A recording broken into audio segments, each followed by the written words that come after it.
फजब लौगी film सिनी लौ से फजन मुल्ले फौसु दुम फै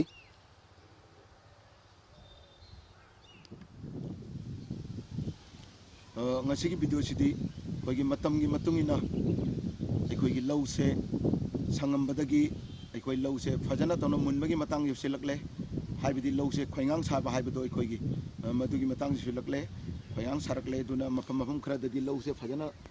koigi ka khaunare aikoi se su khara khaba hoganare du aikoi lau khaubagi video ga loinana hajik lau gi fajariba oiriba film chingasi aikoi mayam mineng taminasi mayam bu thagatsari yang sini lau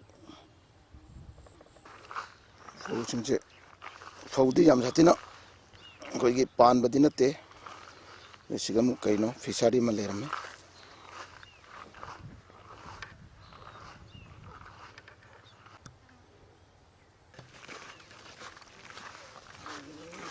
mera changa ga untuk changa ga no phau kaino singama ngama tana le masi moina faraga koi pohaudo ngamali natagana sanamana ga charamaga faramaga langalambra gyan tadre nga se masi koi gi sibanate masi fara koi gi kauna khulauda ba natragana ndang da ne koi keno gana sanamana kana sanamana ga lamaga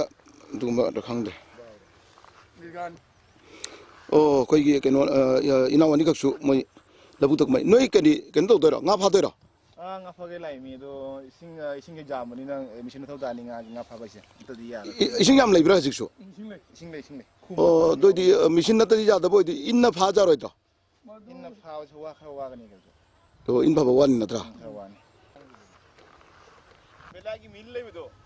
lasta mayang khulaktani ne nang samun yang ji lau khawba se kharadi hagat kre du hayeng chitak di khoi siga yam satina hawrani lau khawba hujik khoi gi mi kharadi lau khawba kum khre ate kummi khoi labuk se jing mapung panam mulaw matung da lau khawga da nimit sigi nong mamamang natraga nimit adu da khoi na labuk ki lai dem bida lawpham da khoi lai khuram jai ngasi sidi khoi lau khawba haujarge haiduna ima lai dem bida khuram naga khoi gi lau se khawbani madugi lai khuramambagi aikoigi isota katpagi yangu mangda leiriba cheng thoiding sing asi ngasi khoina thangaliba video si mapan leiba khoigi matam kuina lofam uba phangdaba lau khaw bhai basi kuina uba phangdaba mioi singidi loina na khoigi khungangi village ki life khoi khungangi punsi khoi lobuk lofam uba phangdaba singi oina su video si thangachabani mapanda leiba achau ba thabak tawduna yumda lakpa ngamdaba khulaki punsi habiji karino habdu matam sangna kaukthokpa singi oina khoina ngasi video si semjabani asini khoi gi village life lau khawbagi video engbiu khoi gi lau khawbol loikhraga khoi lofam siga chu khoi sajik yam sathina sajik chongi sajik chingche khoi sangi weni yam hatina fabani sansing lofam da lau khawbol loikhraga marakta changaga moi sajik chabagi khoi gi mapu singna punbagi khoi saktam mangda su sannama khoi sajik chari maksu yam hatina penna ngasigi nimitse lau khawkhra matungda sajik se yam phajana chongni na sajik se ma penna chari mineng taminasi zai nào coi cái ngày xí cái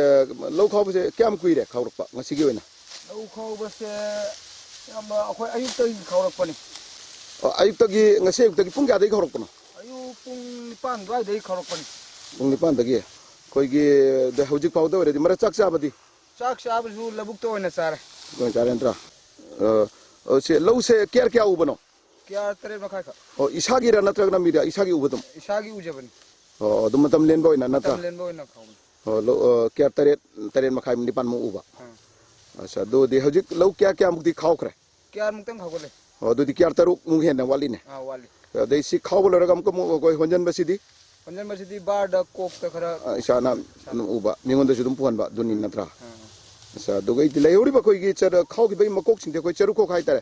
ꯃꯁꯤꯗꯤ ꯑꯗꯨꯝ ꯂꯩꯍꯧꯅꯤ ꯅꯠꯇ꯭ꯔꯥ ꯃꯁꯤꯗꯤ ꯑꯗꯨꯝ ꯂꯩꯍꯧꯔꯅꯤ ꯑꯣ ꯐꯔꯦ ꯌꯥꯝ ꯅꯨꯡꯉꯥꯏꯖꯔꯦꯅꯣ ꯑꯗꯣ ꯑꯩꯁꯨ ꯑꯩꯈꯣꯏ ꯂꯧ ꯈꯥꯎꯕꯁꯦ ꯑꯩꯁꯨ ꯉꯥꯏꯍꯥꯛꯇꯪ ꯈꯥꯎꯕ ꯌꯥꯎꯖꯒꯦ ꯌꯥꯅꯤ ꯑꯗꯨꯗꯤ ꯌꯥꯅꯤ ꯌꯥꯅꯤ ꯑꯣꯀꯦ ꯌꯥꯝ ꯅꯨꯡꯉꯥꯏꯖꯩ ꯑꯗꯣ ꯑꯩ ꯍꯧꯖꯤꯛ ꯃꯣꯏꯒꯤ ꯂꯧ ꯈꯥꯎꯕꯁꯦ ꯉꯥꯏꯍꯥꯛꯇꯪ ꯑꯩ ꯌꯥꯎꯒꯦ ꯃꯔꯨꯞ ꯀꯩꯅꯣꯗꯣ ꯊꯥꯡꯒꯣꯜꯁꯦ ꯑꯝꯇꯪ ꯄꯤꯌꯨꯅ ꯂꯧ ꯈꯥꯎꯒꯦ ꯑꯣꯀꯦ ꯑꯣꯀꯦ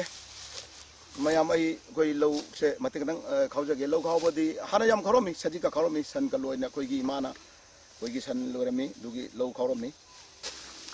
पाइबे जाम पाइ जाए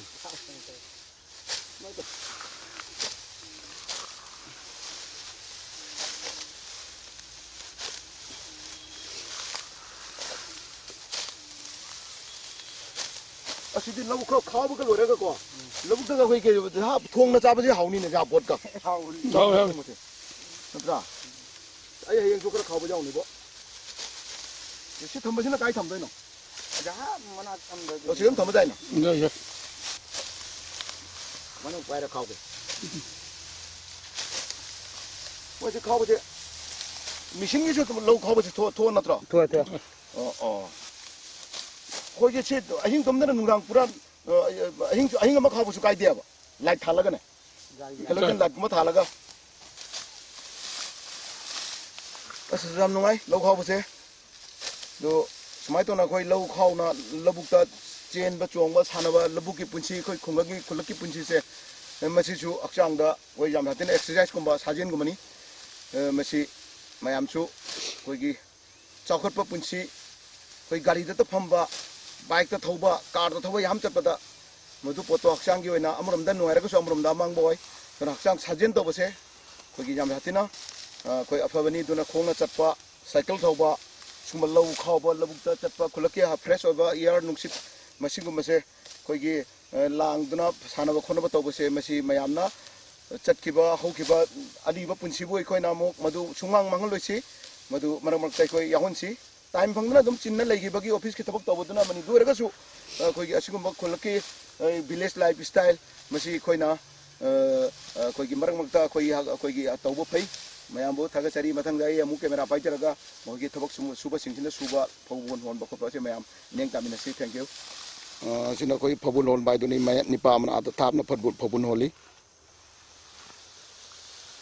सिना लो खाव कोई खावरिबा लौसी कोईगी मसे फौ से किल्लगा होनगलपनी हुई सिजु लबुकता लौ खावबगी मरकता मासु दुम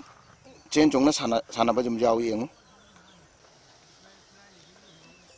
नाकन मदना हौदोंग मखक फमदुना कोई लौ खावबा येंगी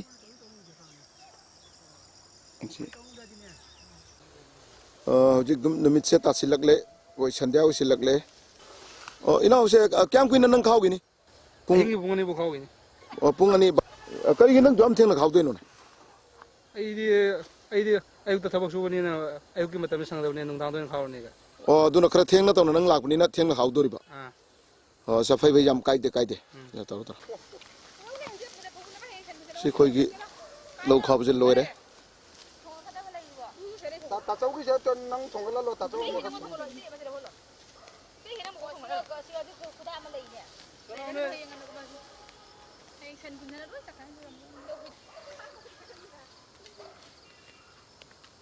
सुमना खुलक की पुंसी से सुमना लेली तुम्बा नुंगाई चाबा नुंगाई डाइजेस्ट ओय थबक सुबनिना